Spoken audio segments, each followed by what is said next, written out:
I remember the good old days, Donald Trump's first term, when basically every day I was making a video titled Democrats Panic. Because I want to make sure you understand why I use the phrase panic, because it implies irrationality. It is not sounding the alarm. It is not expressing fear or disgust. It is outright them screeching over nothing.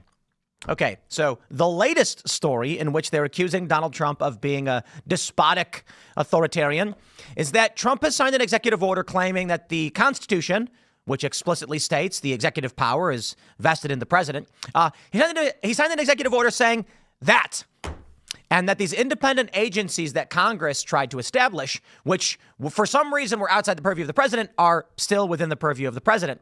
Democrats are now saying this is a power grab. He is seizing control, and they're panicking. And the reason is the executive order is actually particularly mundane. Trump basically said, okay, so we got the FCC, we got the SEC. There are the people who run it are appointed by the president, but they're independent and they're supposed to operate. But Trump said, no, the Office of Budget Management, give me a report on what they're doing and then report that to me. And they're like, egad, he's asserting control over these agencies. Well, to be fair, Trump did say, look, I'm the president. Section 2 of the Constitution says outright that I have sole executive authority. It's actually quite insane to me that for so long, I mean, we had this period of like 70 years where the Constitution was used as toilet paper and powerful institutions ran amok. Now, my favorite thing about this is that Trump carved out the Federal Reserve, which is, sure, buddy. But I'm not freaking out about it. Now, on top of this, you've got Trump firing all of the Biden era attorneys, based. You've got Doge going in and gutting all the bloat, and Elon Musk offering up, and perhaps this should have been the lead story. I don't know, whatever. Maybe because people would click on it more. $5,000 refunds to all Americans called the Doge dividend. Meaning, when they start gutting all the bloat from these agencies, that money that normally would go to, say, like Loudoun County, Virginia, would go to you instead. But a humble $5,000. Wow, that's pretty crazy. Right now, I think they said that they've cleared about $55 billion. $55 billion. And that's massive. That's massive. So let's break it down. You've got 350 million Americans, of which we're not going to give tax refunds to children. So I think that gives us around, I think it's like 200 million working age Americans. So that's for every $1 billion, that's $5. That's $5. So we're looking at, holy crap. What are we looking at? $275? I may be Asian, but my math isn't always that fast. So far, so good. Maybe we'll get that dividend your way, but we'll see, my friends. There's a lot of news going on with how Democrats are claiming that everything Elon Musk and Trump and the agencies are all they're saying it's all illegal. But I want to stress that these people, and I got the receipts, I always do. These are people who want authoritarian control, and I got to be honest. They're effectively running Alinsky's rules for radicals. Accuse your opponent of what it is, of that which is what you are doing. And so they try to claim that Trump is trying to seize power. Literally, they seized power. Trump is asserting the Constitution states he has executive authority. They say he's seizing power. Yeah, he's seizing it back from the deep state garbage, the post-World War II liberal economic order that sought to undermine this country and create a deep state, a bureaucratic machine. I mean, come on. In what legal authority does Congress have to make executive departments that the president has no control over? Silly. Well, the argument is that the courts are going to strike it down, but I'm not so sure. I think for the first time, we have an actual president acting like what the president is supposed to be. The founding fathers understood that you needed an executive to enact, to enforce. And he has sole executive authority. In fact, he can convene Congress and then send him home. He has a lot of power. For a long time, presidents have been figureheads, basically just working at the behest of the intelligence agencies and the deep state. It's been like this for like 100 years. It's gotten worse. But let's see Donald Trump change it all. My friends, before we get started, make sure you head over to castbrew.com and pick up some delicious Cast Brew coffee. I recommend picking up some 2 weeks till Christmas, despite the fact it's 2 months since Christmas, but still. Filibonti dressed like Santa Claus with a gingerbread-flavored coffee is quite delicious. I'm a big fan. And everybody's favorite Appalachian Nights.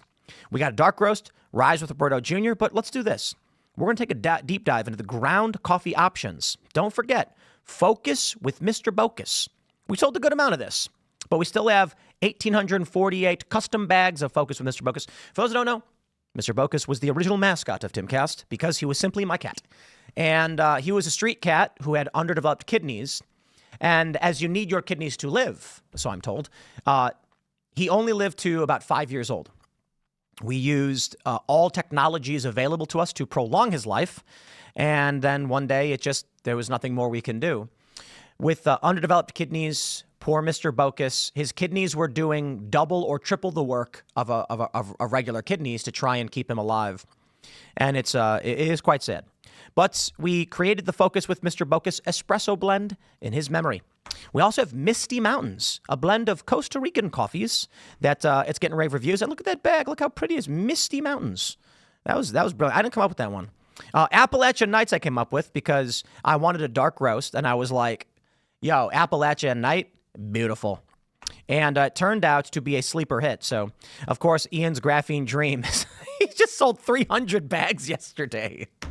I feel like every time I say, wow, Ian sells coffee so much, people are like, I got to try it. I should just say that about everything. Wow, the Focus with Mr. Bocus is selling so well. I can't believe it. Geez, it's one of our top sellers. You should buy that one. Shout out to Ian, though. Ian said he wanted a low acidity coffee. We did our research. We figured out which blends had the lower acidity profiles, and we made a delicious flavor. And everybody says it's really, really good. And Ian sold like almost 2 years worth based on our normal sales averages. And y'all are putting him through college, and you know he needs it. Don't forget to go to timcast.com, join our Discord server to get involved in our community activities. And of course, we've got members-only exclusive content at Rumble Premium. For those watching on Rumble, rumble.com/TimcastIRL. Check out the Green Room Show and rumble.com/TimPool for our full-length documentaries. But now we will go to the news. So my friends, smash that like button right now. Share the show with everyone you know. If everybody who was watching right now shared the link to this video, we'd be the biggest show in the world. Isn't that crazy? I mean, I got to be honest. I got to tell you, it actually is kind of a crazy thought that it is but a thin line of decentralized power that exists within the audience to choose what is the most influential show in the world. And this certainly is not. This show is not. And so I've thought about it quite a bit. I was like, if we got, like the other day we had 33,000 concurrent viewers, and we had like 8,500 on Rumble. And I'm like, man, if we had 41,000 people all at once just tweet the video out, they used to call that a thunderclap. There was an app where everybody would sign up and schedule a tweet at the exact same time. And if 40,000 tweets went out at the exact same time, it became the #1 worldwide trend. And it's kind of crazy to think about. But in all seriousness, in all honesty, you don't have to do anything for me. You owe me no favors. I am here. I make a living doing this thing. I enjoy it. I appreciate that you guys watch. And so thank you so much. Really do mean it. It is a dream come true to be able to do this job where I complain and make jokes and insult people on the internet. Although I try to keep the insults to a minimum, some people are evil and they deserve it. Anyway, here's the news. Yeah, I'm having a good day. I'm having a very good month, mind you. Aside from the fact that Donald Trump is steamrolling the deep state, and it feels like we, for once in my lifetime, have a president. I got married. So it's been particularly good for me. I hope y'all are having a good month too. I saw one of the chats when I started the stream. They said, I'm having so much fun. I'm so happy he got elected. I'm right there with you, buddy. From Politico, Trump signs order to claim power over independent agencies. The action is likely to face court challenges and test a once fringe legal theory. I just don't understand this. The Constitution says he has full executive authority. Why would he need to sign an order asserting what is already in the Constitution? Okay, Politico, take us on. What's going on? President Trump on Tuesday signed a sweeping executive order bringing independent agencies under the control of the White House, an action that would greatly expand his power but is likely to attract significant legal challenges. It represents Trump's latest attempt to consolidate power beyond boundaries other presidents have observed. Yeah, well, those presidents were dumb. and to test the so-called unitary executive theory, which states the president has the sole authority over the executive branch. It's in the Constitution. Look, every day we always talk about the amendments, but the Constitution had stuff in it before we amended it, and it tells us how the country is supposed to be run. All right. It reflects the influence of Russ Vought, Trump's budget chief, one of several conservatives in his orbit, who have called for axing independent arms of the executive branch. The theory was long considered fringe, and many mainstream legal scholars still believe it is illegal. Yeah, well, those people are stupid. Given that Congress set up the agency specifically to act independently, which they never had the authority to do, mind you, but sure, continue, or semi-independently from the president. These include the Federal Communications Commission, the Federal Trade Commission, the Securities and Exchange Commission, all of which enact regulations and can impose hefty fines on businesses that violate the rules. I would just like to stress okay, maybe the Supreme Court issued a rule, that's fine. But my argument is going to be the Constitution has not been amended as to take away the executive authority of the president, nor grant Congress the ability to set up external executive authorities. It's an absurdity. Other presidents have not only declined to challenge the independence of these agencies in court, but have in many cases tried to avoid even the appearance of interference in their actions. Many leaders appointed to the agencies serve terms that last longer than a single presidency. We call that the deep state. That's the problem. They shouldn't.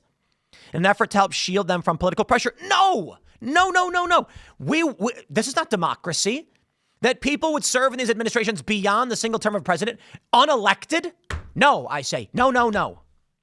The order would take that independence away by granting Vought, who reports to Trump, supervising power. Thank you. Yes, please. This is what Trump is doing. Trump is gutting the deep state. That's what we elected him for.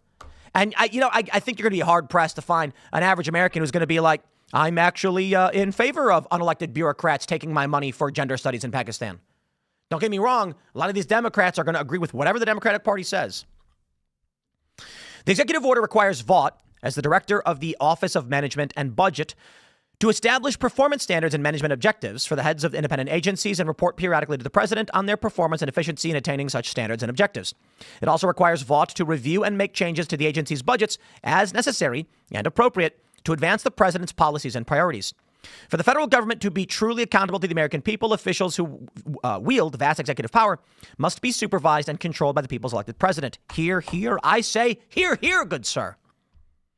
While the executive order is sweeping in nature and represents a fundamental reshaping of the federal government, it is effectively codifies the actions of the Trump administration has already been taking. Okay, it codifies the actions Trump has already been taking, setting up the administration's legal position in an expected court fight. Trump has, for instance, already fired Gwen Wilcox, former chair of the National Labor Relations Board, the NLRB's general counsel, Jennifer Abruzzo, the Office of Government and Ethics Director David Huitema. Wilcox has filed a lawsuit contesting her dismissal. Cry more. And Vought, almost immediately upon taking office, assumed the title of acting director of the Consumer Financial Protection Bureau, another independent agency halting further funding to the agency and firing its employees en masse. This is called Trump's march to the sea on the deep state. This is scorched earth administrative warfare, and I say, hear. Bring it on, baby. They say, but the order has broad and potentially immediate implications for a host of other independent agencies that have not yet been penetrated by the administration. And while it doesn't apply to the Federal Reserve's handling of monetary policy, it does apply to the Fed's other responsibilities, including overseeing banks and other financial institutions. Independent agencies often find themselves in the political crosshairs, either because they take actions that appear to align or conflict with the sitting president's agenda. Those include the SEC's efforts during the Biden era to force companies to disclose the risks they face from climate change, as well as the FCC's more recent actions to investigate companies such as CBS for alleged bias. Alleged. That's interesting. CBS put out the raw video. They edited the answers from Kamala Harris. Under the order, independent agencies must appoint White House liaisons and regularly consult with and coordinate policies and priorities with not only Vaught's office, but the White House Domestic Policy Council and National Economic Council. It also neuters the agency's attorneys by asserting that no employee of the executive branch acting in their official capacity may advance an interpretation of the law as the position of the United States that contravenes the president or the attorney general's opinion on a matter of law. Trump had made less dramatic intrusions into independent agencies during his first term, including by pressuring both the FTC and FCC to punish social media networks accused of censoring conservatives, including himself, which they were doing, and we all know they were doing, they were caught doing, and have apologized for doing. Zuckerberg, of course, coming up being like, we got that one wrong. Sure. In one episode that made headlines, Trump met with then FTC chair Joseph Simmons in the White House and pushed him to take action on these censorship allegations. As Politico reported in August 2020, Simmons had told lawmakers he considered the matter outside the agency's jurisdiction. Trump also stunned lawmakers that year by withdrawing the renomination of Republican FCC member Michael O'Reilly, who had expressed skepticism about using his agency's powers to penalize online platforms for alleged ideological bias. Quote, I shudder to think of a day in which the fairness doctrine could be reincarnated for the internet, especially at the ironic behest of so-called free speech defenders, O'Reilly said in a speech a few days before Trump pulled the plug on him. No, I reject these arguments, my friends, where they say, heavens be, we can't use power because maybe they'll use that power against us. They're using it against you already. Okay, so we sit back and let evil people do evil things, or we say we wield power when we win it. And then if the pendulum swings, we reject the corrupt implementations they try to bring about. It's actually not that complicated. You know, Barry Weiss is getting some flack. I'm gonna have a segment up on Friday about it, where she's basically saying there's like a new element to the right that wants to wield power or whatever. And it's, you know, I don't completely disagree with everything she says, but I largely do. This idea that you can't wield power as an honorable individual in this nation is the stupidest thing I've ever heard. We wield power as to our moral traditions and worldview. And when our political rivals wield the same power, what ends up, historically, our political rivals wield the power and they bash us over the head, right?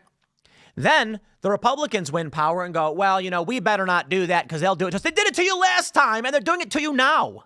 So what we do is, we use the power we have and say, you are evil, please stop, okay?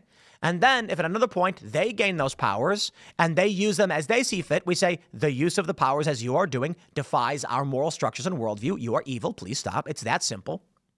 We as a community have to have moral boundaries and a worldview on how we implement laws, though we may disagree from time to time.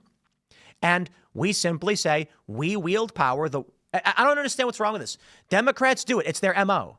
And then Republicans are like, slow down there, Democrats. Well, I don't like the Republican Party either, but you get the point. All right. Well, let's take a deep dive into where we're currently at with the Democrats and the liberal progressives and such and such. Here you go from Common Dreams. In profoundly dangerous power grab, Trump moves to seize control of independent agencies. Americans should understand exactly what this is, a giant gift to the corporate class and a Trumpian power grab. What are you talking about?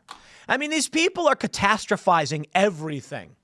They're like, oh, Donald Trump says that the Constitution gives him control of executive agencies. Oh, it's the end of the world. Huh? Bro, you don't even know how this affects your life. You're making up things about this. Who was it who recently was on a podcast? It's like, most of this stuff doesn't even impact people, and they're freaking out like the world is ending. It's like, yeah. The DEI stuff affected us. I mean, like, planes are falling out of the sky, but that's up for debate, I guess.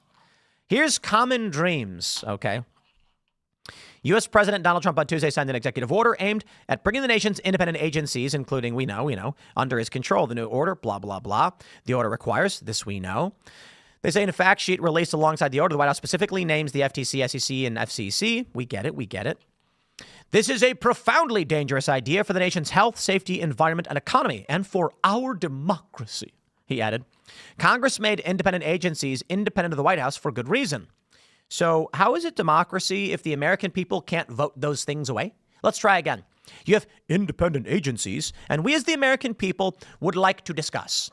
We have hereby elected a man. Please get these institutions under control. And the Democrats go, no, your votes are meaningless. When you elect someone, they have no power to make the changes. That's democracy.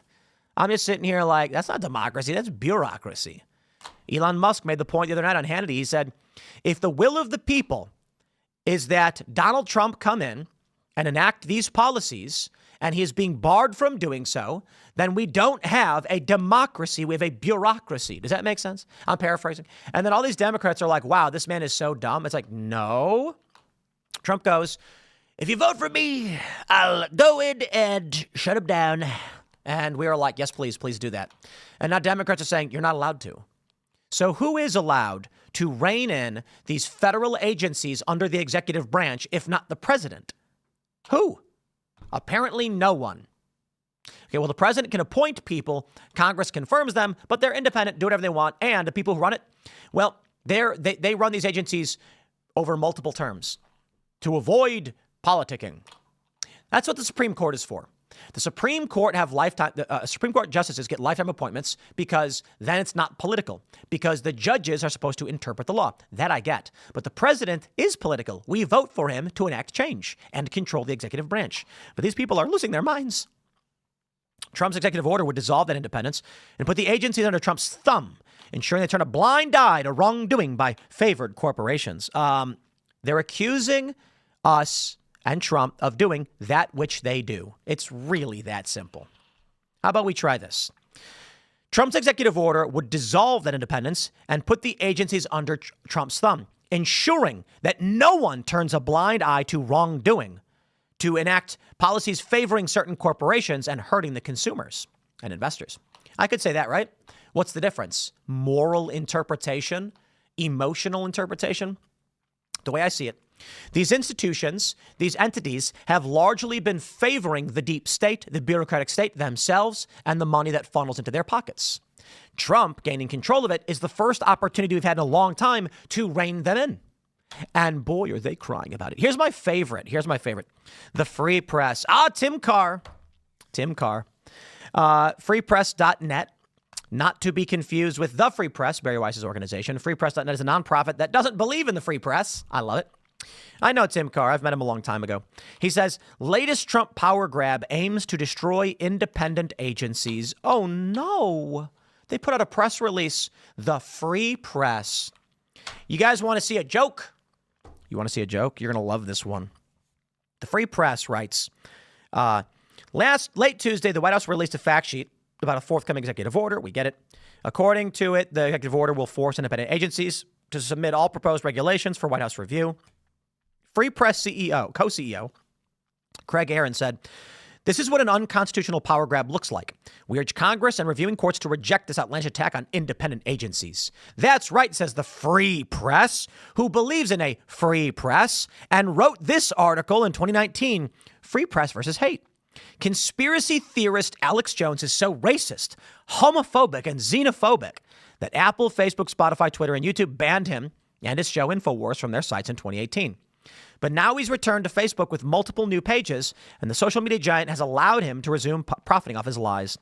This week, Free Press launched a petition calling on Facebook to ban Alex Jones. Heavens me! The Free Press calling for InfoWars to be banned? That doesn't sound like Free Press at all. These people are despicable hypocrites. They are evil, evil people. First of all, I know Alex Jones. He is not racist in the least bit. He is not homophobic, nor is he xenophobic. That's ridiculous. Alex Jones, if anything, is actually much more of an anti-establishment libertarian type.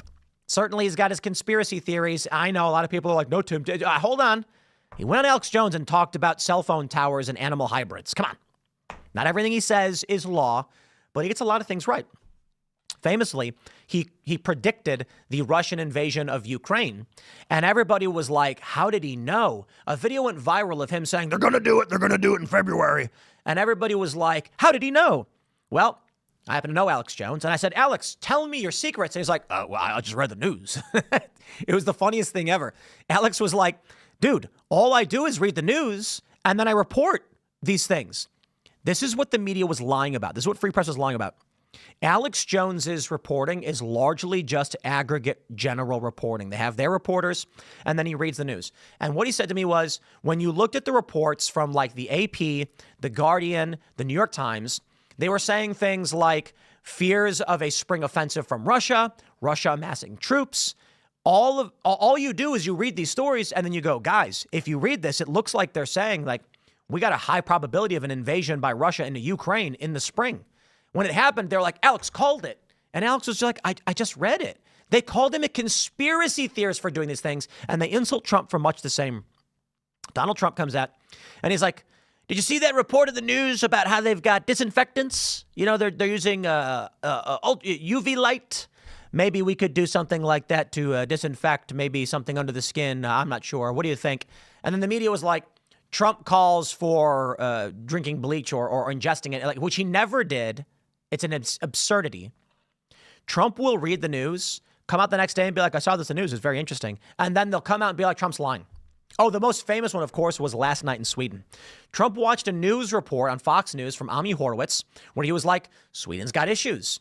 The refugees and the Somali migrants from 30 years ago have resulted in integration issues and violence. And then Trump at a rally says, you see what happened last night in Sweden? You know, they got this report. And then the media said, nothing happened last night in Sweden. Trump's an idiot. And it's like Trump was talking about, he misspoke. He says, did you see what happened on the news last night about what's going on in Sweden? It was that simple. And the people who know Trump and supported him understood the general context. But here we are.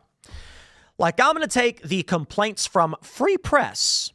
I love the paradox here. It's just so beautiful. Free Press, I would just like to stress, y'all are evil. You are evil, deeply evil people for lying about Alex Jones to get him banned. Scumbaggery. How much you want to bet groups like this receive USAID funding somewhere? And that's why they're really freaking out. The bottom line, Free Press does not condone government censorship.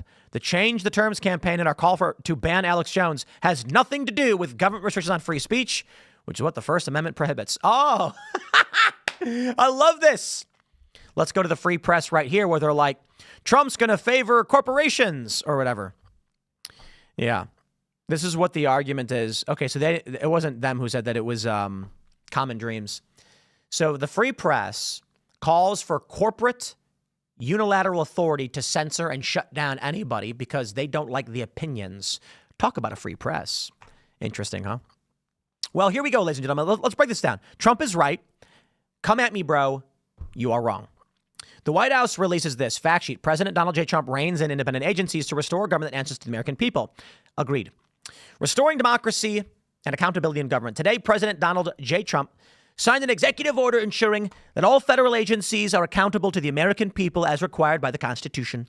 Under this executive order, the order notes that Article 2 of the U.S. Constitution vests all executive power in the president, meaning that all executive branch officials and employees are subject to his supervision. Indeed, they are. Therefore, because all executive power is vested in the president, all agencies must, 1, submit draft regulations. We get it. Consult with White House on their priorities. The OMB will adjust so-called independent agencies' apportionments to ensure tax dollars are spent wisely. The president and the attorney general, subject to the president's supervision and control, will interpret the law for the executive branch. Reining in independent agencies, these agencies issue rules and regulations that cost billions of dollars and implicate some of the most controversial policy matters, and they do so without the review of the democratically elected president. They also spend American tax dollars and set priorities without consulting the president while setting their own performance standards. Now they will. Let me just simplify this all for you. A bunch of employees with no oversight. They've got, well, I think Elon Musk pointed out there's 6 million credit cards, but 3 million employees. So like on average, each employee has 2 government credit cards. These people without accountability are buying $500 staplers. Have you seen this stuff? Like when like a $500 hammer, you look at the expenditures and it's like, wait, hold on. They bought a power drill for 10 grand and you're like, why? Yep. Because when the government spends the money, it's yours and they don't care. Trump is basically saying, we're putting an end to this. But you know what, my friends? Don't take it from me. Take it directly from the Constitution of the United States. Article 2, Section 1. It's really simple.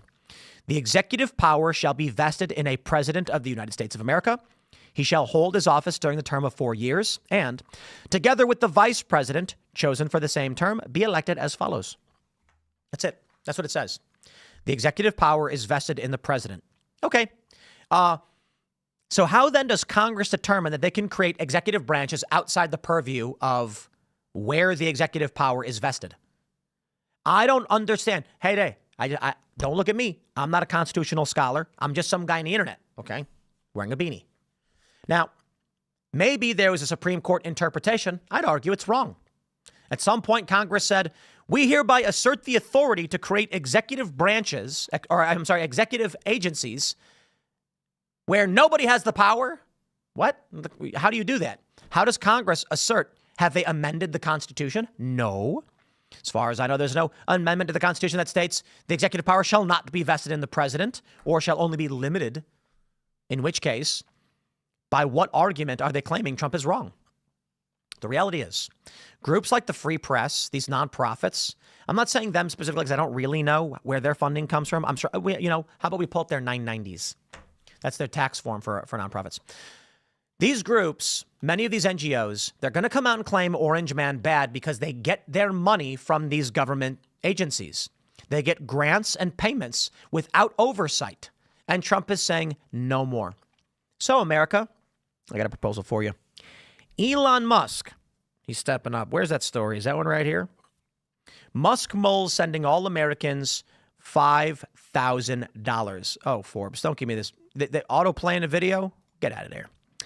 Musk moles, oh, they're still doing it, huh? $5,000 checks using Doge savings. $5,000. We got to clear a lot of funds for that. So we'll just do a, let's just say, like what did I say earlier? 250 million Americans. So that's not stupid, Google. There you go.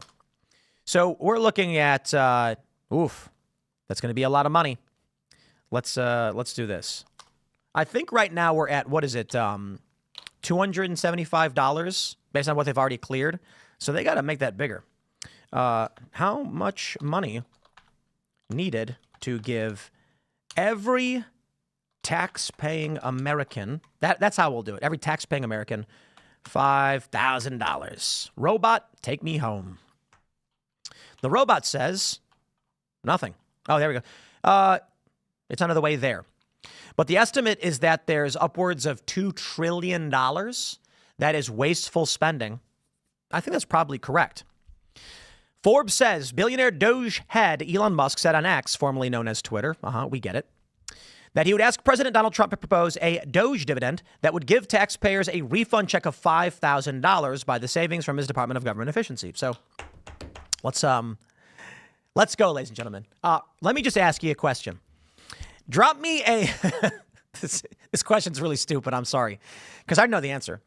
Put a 1 in the chat if you would like to receive $5,000, and put a 2 in the chat if you think that money should go to programs like gender studies in Pakistan and LGBTQ activism in Afghanistan. You choose. I don't know what the answer is going to be, because even people who support the LGBT activism in Afghanistan are going to be like, I would personally like to have $5,000. That being said, I always like to do these polls on the chat. And the poll today is 1 like equals cash, release the Epstein list. And the options are release it or no, because I'm on it.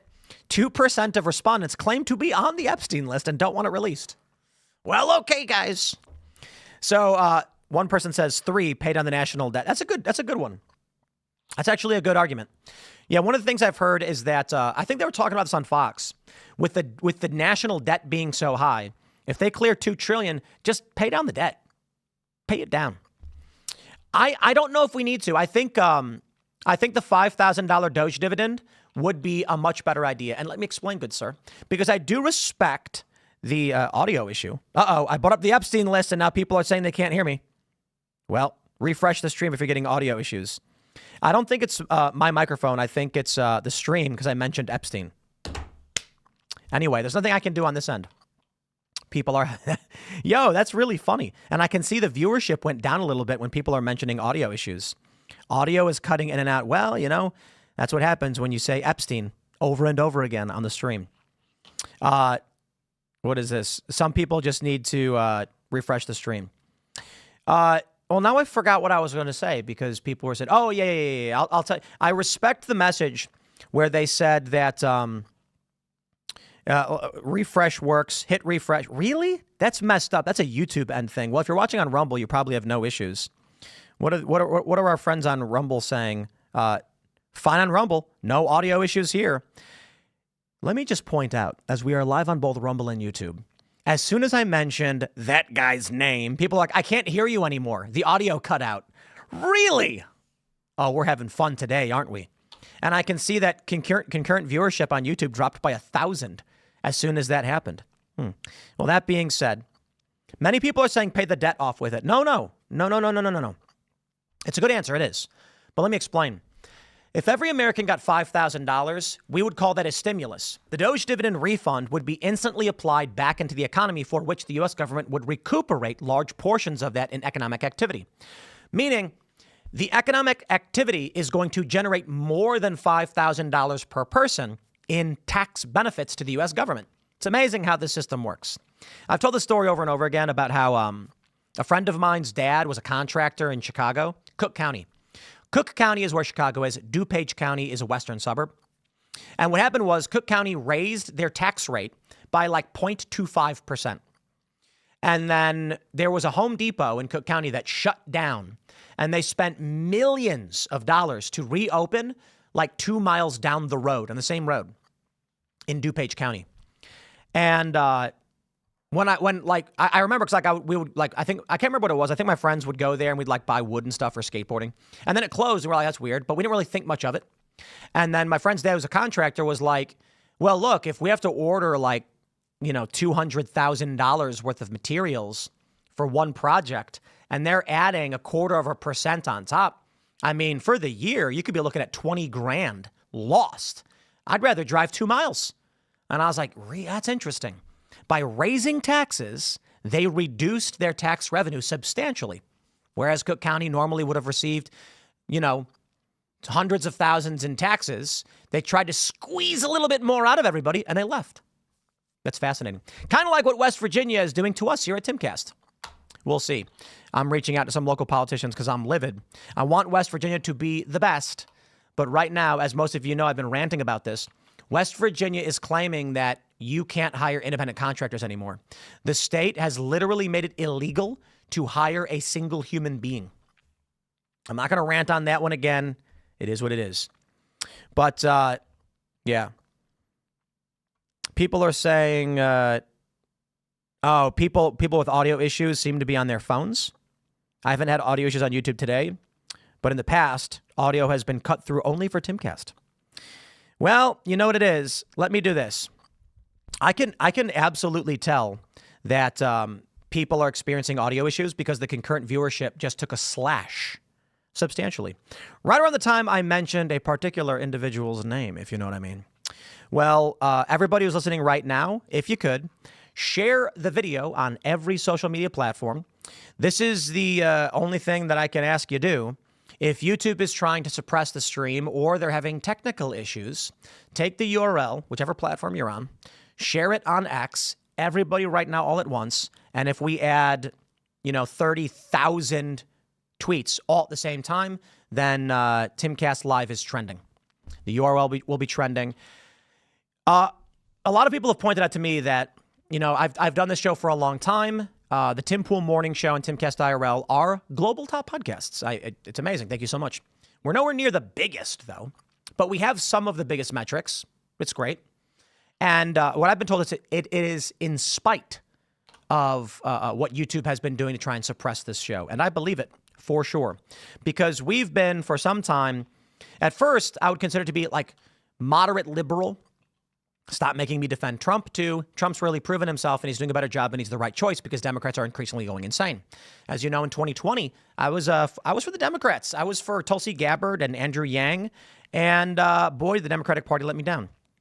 They have consistently tried to suppress that, and if you take a look at some of these liberals, it's really fascinating to me how, I just got to be honest, let me get a little egotistical here, if I may. I pulled up some of these liberal shows, and I'm like, how do you watch this? To be fair, perhaps sometimes my words are a bit verbose. And that may be the problem. Some of these people probably need very simple emotional arguments. Trump is dumb. He's so dumb. I don't know, whatever.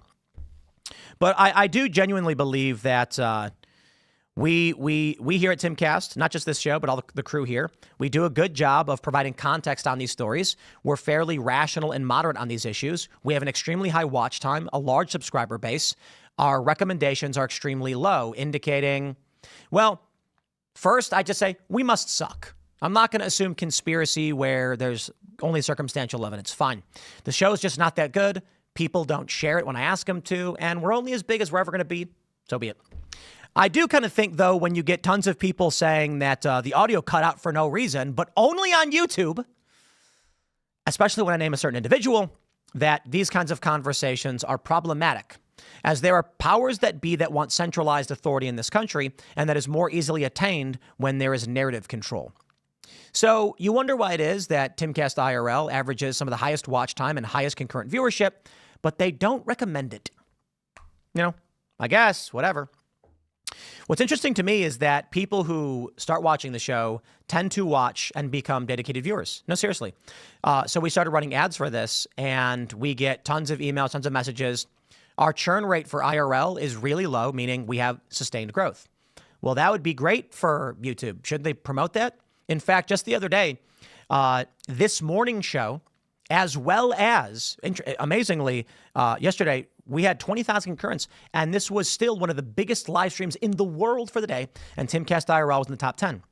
Timcast IRL tends to do relatively high in the top live streams in the world, but more people are starting to get in the competitions, getting fierce. But still, this morning show, check this out. You want to know what's fascinating? Timcast IRL on YouTube and Timcast IRL on Rumble are both of themselves global top live streams. So I really do appreciate all of you guys who watch. But considering the issues that we face, smash the like button and share it when you can. Anyway, now we got in a whole censorship element of the story because people started complaining about audio issues, and nothing I can do but call that out. But let's jump over to where one more powerful element of this story. My friends, there is a powerful apparatus that exists within this government, that exists within our corporate structures. They receive money. They live in a world where they're better than you, and they know it. I don't want to live in that world. And I think one of the reasons why this show has grown in spite of the censorship is because, well, we're a fairly moderate show. Both shows that we do. They call me a milquetoast fence sitter. It's fairly moderate, but come on. Like, I'm obviously on the side of free speech, civil libertarianism, moral tradition, etc. But for the most part, we'll bring on a neocon. Elad Eliyahu, who does field reporting for Timcast, is very, very much expansionist, American neoconservative type ideologies. We'll bring him on. I got mad at him once. I yelled at him. I had to apologize. The apology was warranted, but I just got so mad because I'm so anti-war. I'm like, America first, secure our borders, stop fighting overseas. We got Ian, who's crazy, and a lot of people love him or hate him. The goal is to have an eclectic view. We bring on more liberals, but they're terrified of the conversation because, well, they're all wrong. So we have libertarians, moderate liberals, and conservatives, and dedicated Democrats just don't want to come on the show. When they do, they get roasted. But I think that's a threat to the infrastructure. Powerful corporate interests. They want a docile American population who buys their, freezer meals, eats garbage with weird chemicals in it. They don't want people like RFK Jr. making the country healthy. They don't want strong, independent America. I do. And I think that's the problem they have with us is that Timcast wants you to be fit, to be strong, to be self-reliant, and to own chickens. Yeah, they don't want you owning chickens. They're trying to get rid of all of them. And, I'm half joking, but they really are trying to get rid of the chickens with all the bird flu stories and then the culling and the egg prices. It's pretty wild. What I want for you guys is to be of strong mind, capable, confident, and taking care of yourselves. You know why? I don't want to do it for you, and I don't want you to touch my stuff either. So you don't touch my stuff, I don't touch your stuff. But that means I need you to know how to fish, hunt, survive. I mean that figuratively, because then I don't want someone coming on my door knocking and being like, I don't know how to get food. And I'm going to be like, bro, I can help you out. Okay, but you do you, I do me.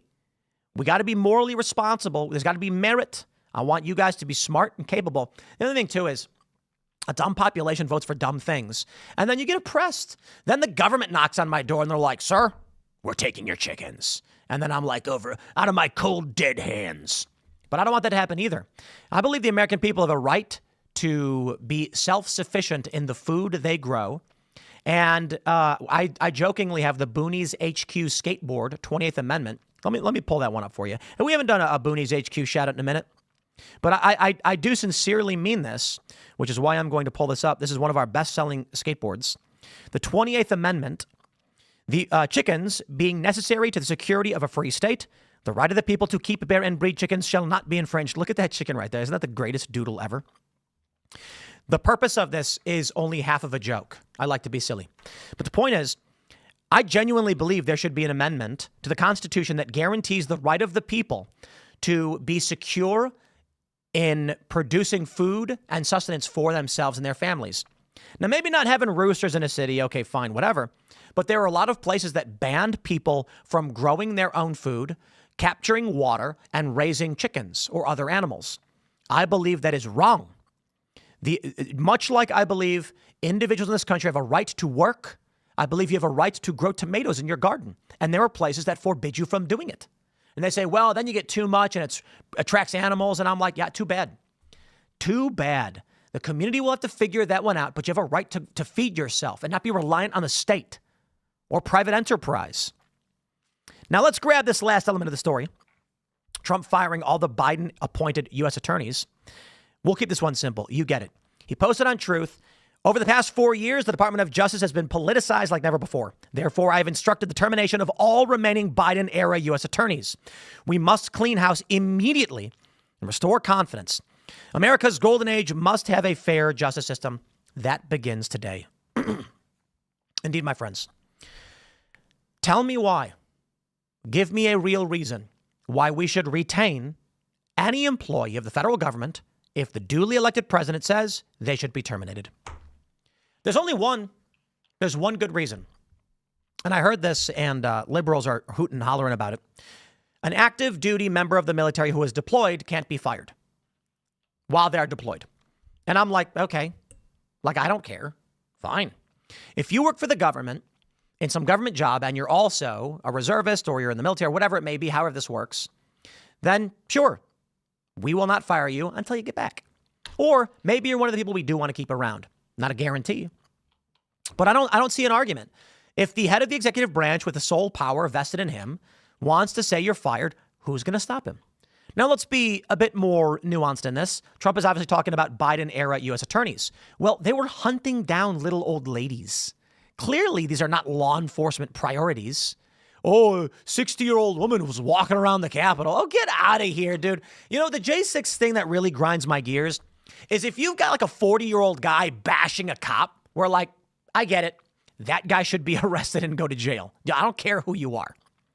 I do think a couple of years in prison is probably long enough. So the commutation or the pardons, I think, are fine. I think that the people who are violent should be commuted and the nonviolent should be pardoned, because are you seriously going to hunt down a guy because he walked in a building and walked out?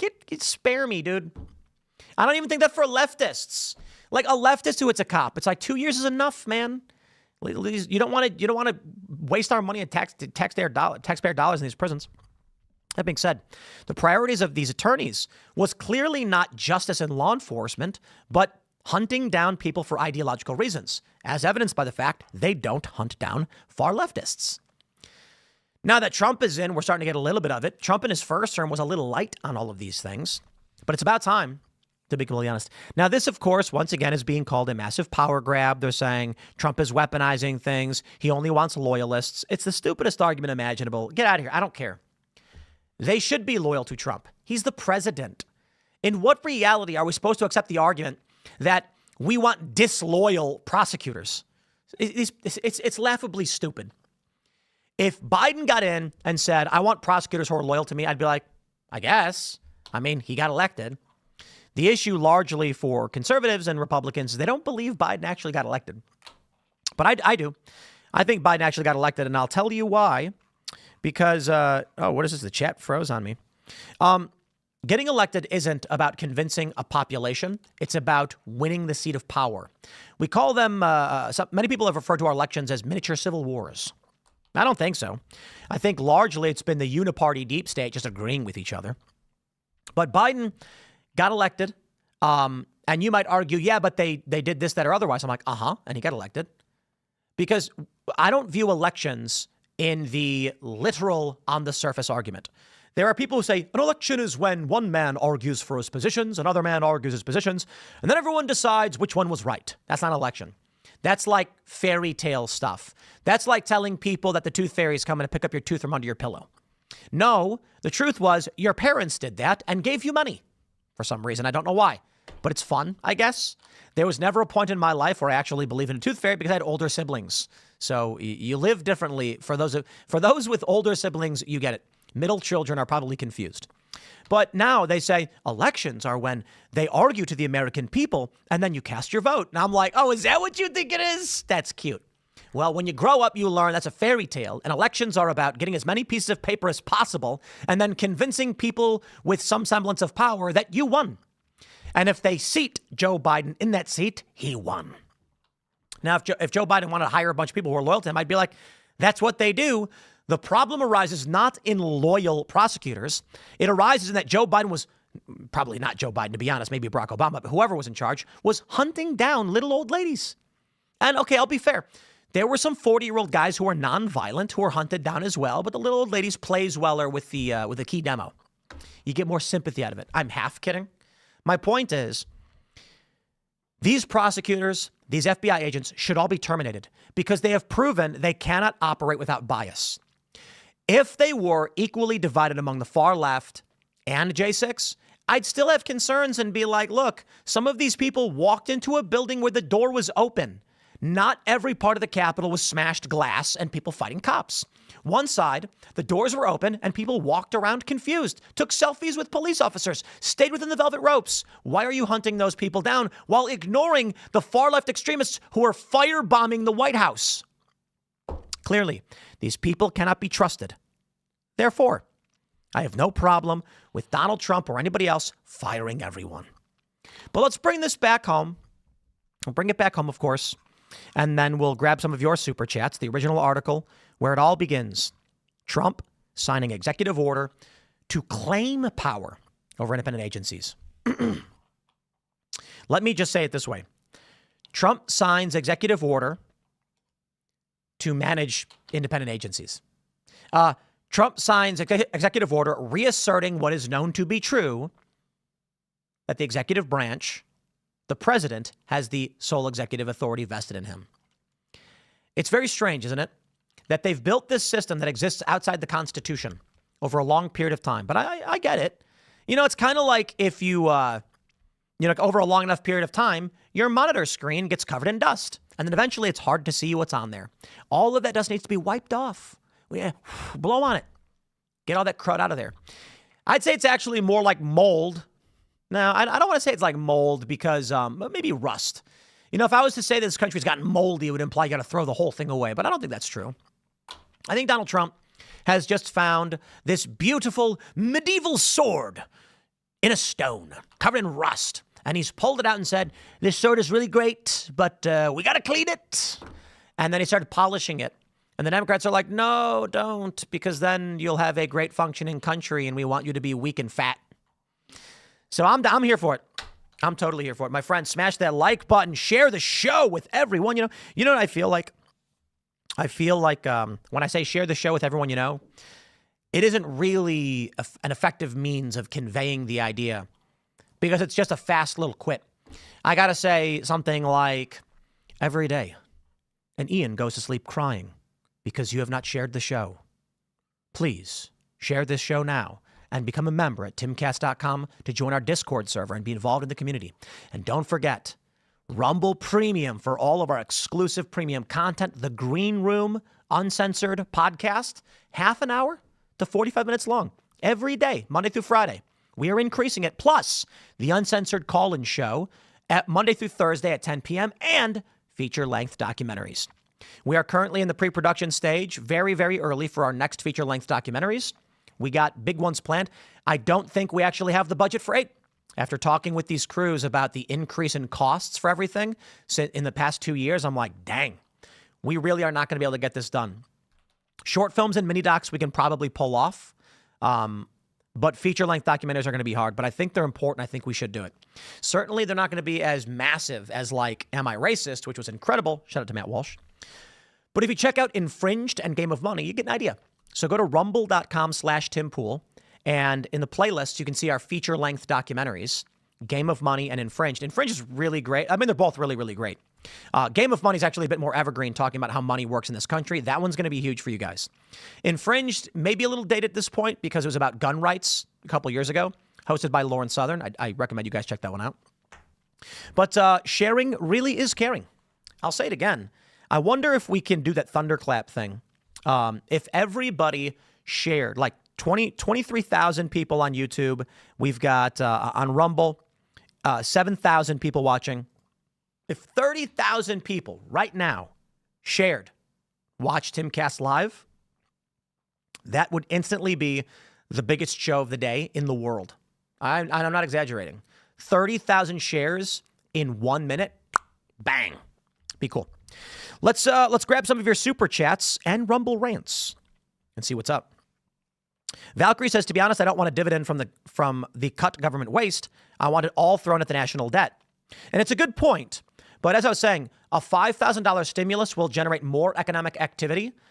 It'll create more than $5,000 per person. So basically what happens is one guy's got $5,000.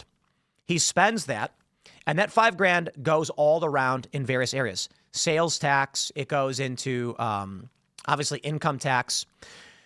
The money that goes to another person, it all keeps getting spent, and the generation of economic activity will create more than $5,000 per person. So economic activity generates more tax revenue. Fact. But, still, I think maybe you're right. Wyatt Kaldenberg says, check out Just PA, cheapest housing market in the U.S., JST, PA. I bought a house for $17,000, nonstop flights from D.C. to JST, Redis County in PA. JST, huh? Grease Monkey says, Tim needs to make a Trump impression compilation. They make me laugh every time he goes Trumpian. Sometimes I actually try to do a Trump. Usually I'm doing like a cartoony Trump. It talks like this. And it's like intentionally not that good of a Donald Trump. Because Trump actually, sometimes he talks like this. And I think, I don't think I have the best Trump. I just do it silly. Saccharin says, your mic is cutting out, Tim. I must stress to all of you, that ain't on our end. Because those that are watching on Rumble said there were no issues. No issues indeed. And then people said they refreshed YouTube and the issue went away. So what can I say? Caldra Verswish says, hey, Tim, I love the hard work, but wanted to make a small correction. Being a Battlefield fan, the prosthetic lady was in Battlefield 5, which was World War II. Battlefield 1 was the last good Battlefield game. That one was World War 1. I stand corrected. It was Battlefield 5, the pink-haired prosthetic lady. I just remember those videos going viral, and people are like, what? What is this? All right, we'll grab some more super chats here. MBJ says, I'd take the $5K to fix my negative equity car loan. Yeah, man, I hear you on that one. Indeed. I want to give a shout out to Elon Musk for slashing the prices of all the Tesla vehicles and gutting my equity. I'm not really mad about it. I want Tesla to succeed, but it is true that it was a couple of years ago, Elon announced they were cutting the price of Teslas down to increase the market. I think it was a good move for the company, and I like Teslas personally. But anybody who owned a Tesla just saw their equity get eliminated. So it's kind of brutal. If you own a Tesla on finance, like let's say you bought a Model S used for like $100,000, and then he slashed the price down to 50, and you still owed $80,000, you'd be like, I owe $80,000 on a $50,000 car I can't sell. Being underwater is not fun. So it's kind of brutal. But look, man, Elon Musk is a guy. He's a smart guy. You'd be stupid to think otherwise. He's got a great mind. He's doing great things, and I'm very, very excited for. Look, as much as we rag on Neuralink, I know that if I was ever injured in such a way where I couldn't see, hear, or I was partially paralyzed or completely, I'd be begging Elon Musk for Neuralink. So that technology is wonderful, absolutely wonderful. Already, he said in the interview with Hannity, there are people who can control computers with their mind better than people with their hands. And that's amazing. Because, what was it? Someone was playing Civilization with their brain. Man, if that were me and I was just like stuck in a bed, I'd be like, hook me up, bro. I will play Civ all day. That's all I'll play. Whatever. I mean, think about how insane it would be to be playing, I don't know, like Marvel Rivals. And there was this scandal, I guess, where they were like, you can't use mouse and keyboard on console because people have obviously developed workarounds with USB. Because mouse and keyboard is way easier to aim with the mouse as opposed to the controller. Imagine you're playing a team shooter and then one of the guys on your team is controlling the character with his brain directly, you'd be like, yo, that's unfair. Like, I can't compete with that. He's perfect aim, but the game's going to be like, well, we can't ban him because it's an Americans with Disabilities issue. It's the only way he can play. Hey, yo, man. So I think Elon's doing really great work in that regard. I really do. Jason Dixon says, Tim, from your Discord, like Roman Nation, It's Based Gaming runs a game creation content with developers. He makes the game you wish you could and you want your kids to play. Well, Jason, why don't we get... We had Normie Quest was the name of the game that went into production, like got frozen and then never got finished. And it was a functioning game. We used to play it all the time. The story was you're a construction worker at the top of a skyscraper and you get a text alert that police have killed an unarmed black man. And then the main character is like, oh no. I'm sorry, I'm ruining the story for you guys. The story was he gets his phone vibrates and he looks and it says, you know, little Billy's Little League game, 2 p.m. And he's like, can't miss that. Then instantly another thing pops up that the police brutality incident, you know, killing an unarmed black man, resulting in mass protests. And so Normie, a regular guy who's uninterested in the protest, has to make his way down the skyscraper and make it home to get to his son's Little League game. The whole thing was a joke. We were like, will we get banned on Steam for that? Because it was meant to satirize just the modern politics, but I'm sure the left would lose their mind over the concept. But it was basically a roguelike top-down game. Think Spelunky. And I'm a big fan of Spelunky. And your character, the first level is unfinished skyscraper. The second level is semi-finished. The third level is finished offices that are vacant. And the first level has, you know, functioning business. And we got pretty far in the development of that game, but then it just fell into development frozen hell and never got done.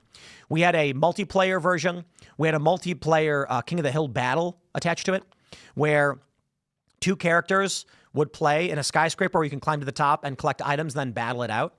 The game was really fun. We used to play it all the time. I posted clips on Instagram. You could wall jump and stuff like that. And then never got done, never got released. And I was like, why don't we just open source it, put it out, get someone to do it? So there you go. Wyatt Kaldenberg says JST is Johnstown, PA. Only locals know this. Well, right on. Red, guys, we're going to wrap it up. We're a couple minutes over, but that's always okay. Smash the like button. Join the Discord server at timcast.com for all of our exclusive members-only content, for which we've got a lot more planned. Rumble Premium. So go to timcastpremium.com to sign up, and that will redirect you instantly to Rumble. Use the promo code TIM10. It's all default if you go to timcastpremium.com. Here's the best part. You get Steven Crowder's content, too. That's right. Get Timcast Premium, and then you can go watch Crowder stuff. That's actually pretty awesome. Mug Club, you can watch that. Dan Bongino, Ruben, Russell Brand, Charlie Kirk, all of the creators that are on Rumble, Dr. Disrespect, all in one location. It's not just our content. You get everybody's content. And so that was basically the pitch. What's really cool is when we do the Uncensored Call-In show, we now have a large portion of viewers who are Mug Club members from Steven Crowder's show watching Timcast. That's network power, baby. So what we want to do is build a sphere of cultural influence. Obviously, we can't do it all as little pocket islands with a gigantic Hollywood in the middle. So with Rumble, we have basically built a massive archipelago, as it were. Not just the islands, but networks. And we are unifying, sharing audience, sharing influence. Hopefully, with the expansion of the Cast Brew franchise locations, we get a foothold in meat space, as we call it. And then we're going to have substantially more influence in sharing our values, though we may disagree from time to time. Then, of course, we have the Discord server. Watching the show isn't enough. I mean, just watching it is great, and I'm glad you do. But when you're in the Discord server, you're actively networking with other people. So while we as a show have a network with the Rumble crew, which is powerful, the Discord is for you, the audience, to network with each other as well. Shows have emerged: Roman Nation, Quiet Part Podcast, It's Based Gaming. And these shows have been rather successful. In fact, the green room we did, the behind the scenes uncensored with Roman Nation, got 130,000 views. So for those people who are trying to build culture, you will find friends and find access, and there's a community that's going to help you out, give you the advice you need, and it's a launching base. It's an incubator. So timcast.com. Smash the like button. Share the show. Thank you all so much for hanging out. We're back, of course, later today with more segments coming up. Stay tuned, and we will see you all then.